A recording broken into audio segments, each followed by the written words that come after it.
अंकित और अनु भाई बहन थे। माँ बाप के देहांत के बाद बड़ी बहन अनु ने दिन रात मेहनत करके अंकित की देखरेख की और उसे पढ़ा लिखा कर पैरों पर खड़ा किया था। दोनों भाई बहन खुशी खुशी रह रहे थे।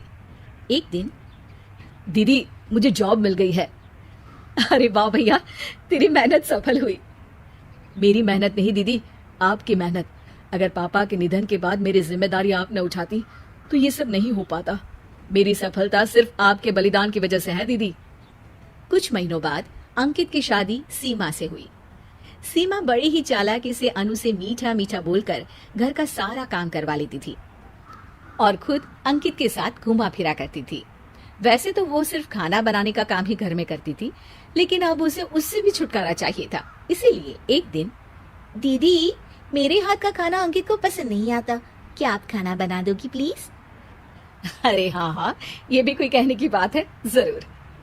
सीमा इस बात से मन ही मन बड़ा खुश होती है और अगले दिन के झाड़ू पोछे के काम से छुटकारा पाने के लिए एक और तरकीब लड़ाती है। हॉल में जोर जोर से कराहने लगती है। उसके कराहने की आवाज सुनकर अनु हॉल में भागती हुई आती है। क्या हुआ सीमा?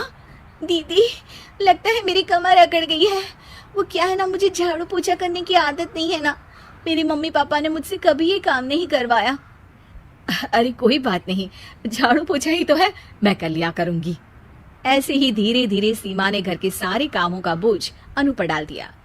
घर का सारा काम अनु करती थी, फिर भी सीमा को अनु से छुटकारा चाहिए था। इसलिए एक दिन वो अंकित के ऑफिस से लौटने से ठीक पहले ढेर सारे कपड़े लेकर धोने का नाटक करने बैठ जाती है। अरे सीमा, इतने कपड़े?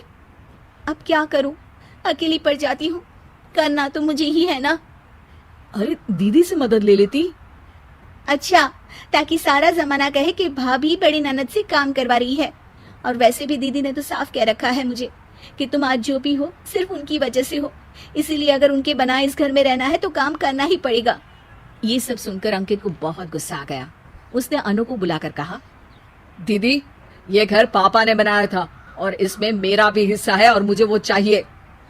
ये सुनकर अनु को बुरा तो लगता है, मगर वो दूसरे ही दिन घर का बंटवारा करने के लिए वकील के पास चली जाती है। वहां से लौटते हुए अनु का एक्सीडेंट हो जाता है, जिससे वो दोनों पैरों से अपंग हो जाती है। अब मजबूरन उसकी पूरी देखरेख सीमा को करनी पड़ती है। एक दिन सारे कामों से थक कर सीमा अंकित से कहती है, अजी सुनते हो, अब मुझसे तुम्हारी ये बहन की सेवा ना होगी। अगर कल तक तुम इसका बंदोबस्त नहीं करते तो मैं घर छोड़कर चली जाऊंगी। अरे ये कैसी बातें कर रही हो? इस हालत में वो कहाँ जाएंगी? मैं कुछ नहीं जानती, बस कल ये इस घर में मुझे दिखनी नहीं चाहिए। अंकित अपनी बीवी की जिद के आगे हार मान लेता है और अनु को शेल्टर होम में छोड़ आता है। 3 महीने बाद, अजी सुनते हो, ये आपके लिए एक पार्सल आया है, ये लीजिए। अरे इसमें तो घड़ी है और एक चिट्ठी भी है। दिखाइए तो। अरे वाह, बड़ी ही सुंदर घड़ी है, लेकिन ये आपको भेजी किसने? पता नहीं, शायद चिट्ठी में कुछ लिखा हो। आशा करती हूँ ये घड़ी तुम्हें पसंद आएगी। रक्षाबंधन की बहुत शुभकामनाएं, तुम्हारी दीदी अनु। चिट्ठी पढ़कर अंकित की आंखें भर आती है। मैं दीदी को लेने जा रहा हूँ सीमा। अरे घड़ी भेज तो दी उन्होंने, अब क्यों जाना उनके पास? देखा सीमा, दीदी हमसे दूर जाकर भी हमारे बारे में ही सोचती है, और एक हम है जो उनकी सेवा से बचने के लिए उन्हें शेल्टर होम छोड़ा है। तुम्हारी बातों में आकर मुझसे ये क्या पाप हो गया? मैं जा रहा हूँ दीदी को लेने, और जब मैं वापस आऊं तो तुम मुझे हमारे घर में मत दिखना। इतना कहकर अंकित अनु को लेने निकल जाता है। वहां पहुंचकर, दीदी मुझे माफ कर दो, मैं तुम्हें लेने आया हूँ। भाई आज तो राखी है, आज तो मैं मना कर भी नहीं सकती। दोनों घर पहुंचते हैं। अरे सीमा, तुम अभी तक यहीं हो? निकल जाओ इस घर से। अरे वाह अंकित, फिर वही गलती कर रहे हो तुम। सीमा, तुम कहीं नहीं जाओगी।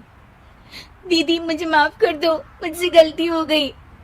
सीमा, आज ये समय माफी मांगने का नहीं है, राखी की तैयारी करने का है। चलो तैयार हो जाओ, तुम्हारे भैया के घर भी तो जाना है ना। ये सुन सीमा अनु के गले लग जाती है।